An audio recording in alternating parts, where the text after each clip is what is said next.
In 2011, DC Comics made the unprecedented decision to basically restart their entire comic book universe from square one with the New 52 publishing initiative.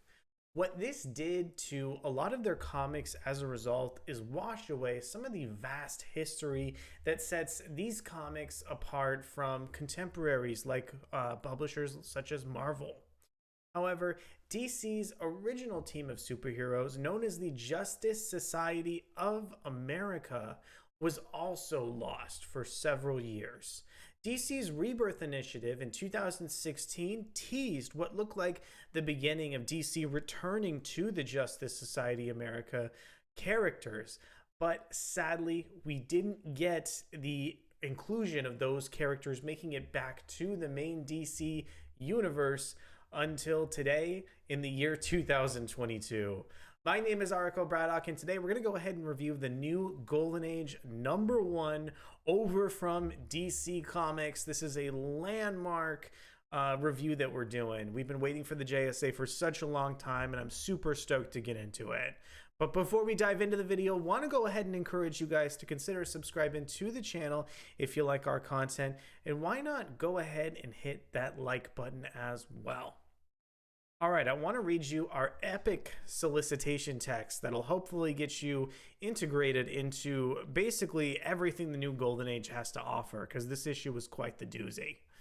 From the Justice Society of America to the Legion of Superheroes, the new Golden Age will unlock DC's epic and secret ridden history of heroism, launching a new group of titles set firmly in the DC universe. From the 1940s to the 3040s, heroes take on the great evils of their time. But in the aftermath of Flashpoint Beyond, those heroes and villains will have their lives turned upside down. DC's future and its past will never be the same again. But how are Mime and Marionette connected to this?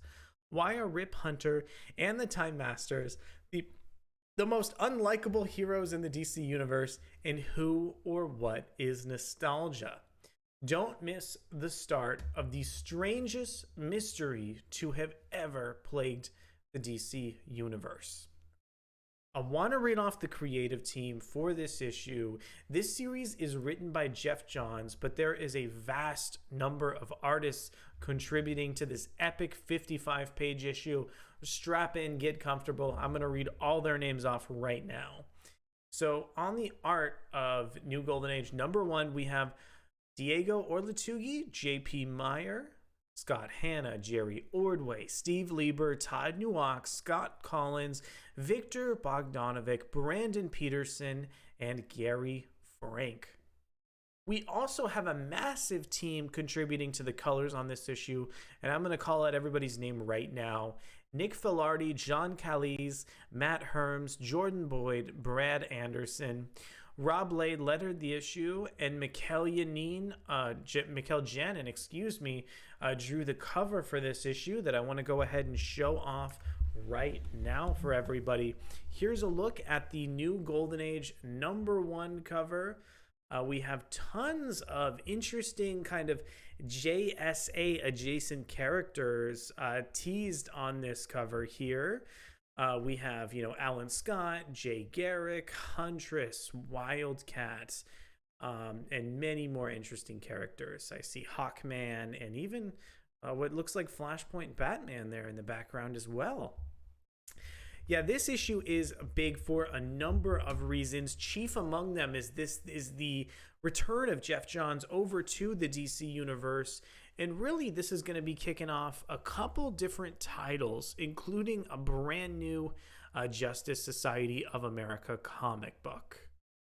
So here's a look at some of the various covers for the issue, which I think teases the really vast scope that we're seeing throughout the comic book. But I want to go ahead and show off some of the absolutely gorgeous interiors. It's going to be difficult to talk about the art in this issue because there are so many different creators that lend their talents to the issue. Personally, I'm going to have to say that seeing this Jerry Ordway artwork really struck a special chord with me because I've read so many interesting DC Comics' comic books referencing the past, but this one really struck me in particular. So the Golden Age essentially centers around the DC universe realizing that there are missing Justice Society of America legacy heroes. This book has a narrative that stretches all the way back to the 1940s, like what we're seeing on this particular page, to the present day of DC Comics. This is one of the most ambitious scripts I have ever seen from Johns to date. Period. End of story. He hops across so many different timelines, even going to the future, setting up the upcoming Stargirl series that we haven't seen in quite some time. The best material in this issue is still this kind of 1940s retro aesthetic. I think Johns writes this kind of thing incredibly well, and it's so interesting to get the little tease on what some of the Justice Society of America characters were talking like, and also what their interactions might have been like back then. The main character in this series is Huntress, and I want to be a little bit transparent with readers to let them know that even though Huntress is supposed to carry the focal point of the issue, I do think that some of the main character gets kind of lost in translation, and the real main character of the new Golden Age #1 ends up being Dr. Fate. So throughout the issue, I think there's a wonderful change in artists kind of as the issue goes. Anytime that the timeline is changed, the art usually switches up here. There isn't a bad artist in the bunch kind of throughout this issue. And everybody is delivering, I think, some of their most solid material here. There's just, I just have to give special props to what Ordway is doing throughout this issue, because I just found the noir element from his pencils really coming across nicely from Geoff Johns' script overall. Also, I'm really shocked at how Geoff Johns over the past couple years has been trying to implement almost every single plot thread in every single story. Now, there may come a certain point where this gets a little tiresome for me, but I think that what Johns is doing is so interesting and ambitious here that I'm more than willing to kind of stick around and see what else he has to offer. I will say that there are so many elements of this issue that call back to DC Rebirth, that #1 issue that came out. I definitely don't think that's a bad thing. We even have, some of the creative teams, retaining the same, staff essentially. But I think what that does is really kind of lend, a special sense of nuance to the issue. I know that Geoff Johns is a big steward of DC history, and I really think it comes across on this page. I'm just really shocked to see how consistent this story is, even though it switches protagonists, time periods, settings, and locations so many times. I really think that so many plot threads are opened up and reintegrated really well into the overall DC universe. And I think this issue is an absolute thrill for any hardcore DC Comics fans. I really don't think you're going to want to miss the new Golden Age.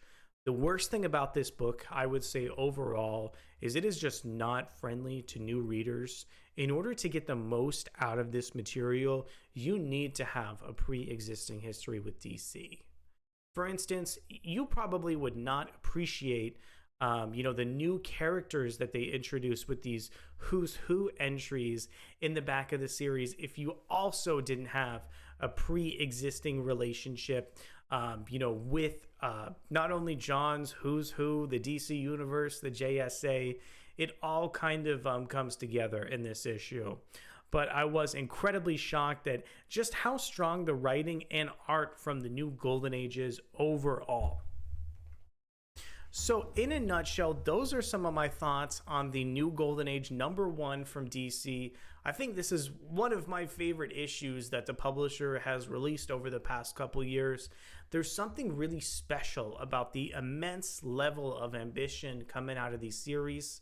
I'm so excited to see what DC has in store for upcoming issues of Stargirl and Justice Society of America. Also, I want to know if you love this issue as much as I did. Did you think that Johns was able to keep the narrative going from present day all the way, back to the 1940s? Did you like those future plot threads that he was setting up for the Stargirl title?